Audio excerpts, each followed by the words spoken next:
গাজায় 18 মাস ধরে নির্মম বর্বরতা চালিয়েও হামাসের টানেল নেটওয়ার্কের মাত্র 25% ধ্বংস করতে পেরেছে ইসরায়েল।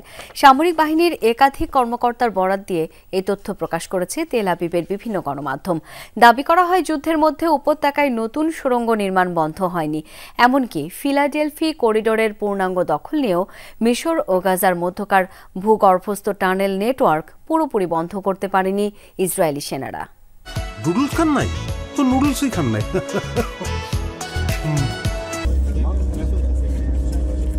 গাজায় মাটির নিচেও রয়েছে আরেক শহর। হামাসের সুবিশাল টানেল নেটওয়ার্কের কারণে একথা বহুল প্রচলিত। মাকড়সা জালের মতো ছড়িয়ে ছিটিয়ে থাকা টানেল নেটওয়ার্ক যেন এক গোলকধাঁধা। 18 মাস ধরে উপত্যকায় ইসরায়েলের চলমান অভিযানের অন্যতম লক্ষ্যই ছিল হামাসের সুড়ঙ্গ ধ্বংস করা। মাত্র 360 বর্গ কিলোমিটার উপত্যকায় এমন কোনো জায়গা নেই যেখানে তেল আবিবের বোমা পড়েনি। যুদ্ধের শুরু থেকে একের পর এক টানেল ধ্বংসের ফুটেজও প্রকাশ করেছে আইডিএফ। এসব সুড়ঙ্গ ধ্বংসের পদ্ধতি নিয়েও কম বিতর্ক হয়নি। এত কিছুর পরও ফিলিস্তিনি স্বাধীনতাকামীদের টানেল নেটওয়ার্ক কতটা ধ্বংস করতে পারল ইসরায়েল?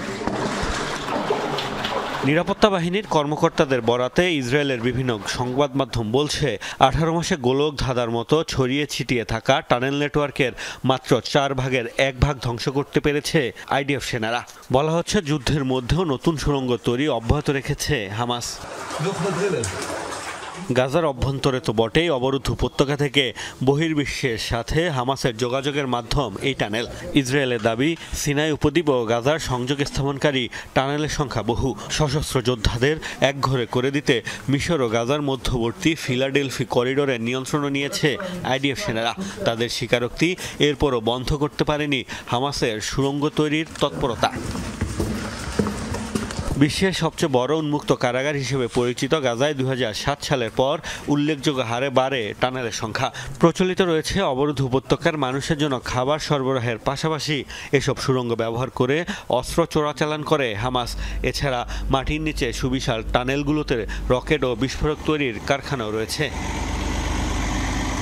2011 থেকে 2015 সালের মধ্যে সিনাই উপদ্বীপের সাথে সংযুক্ত প্রায় 2000 টানেল ধ্বংসের দাবি করেছিল মিশর সরকার।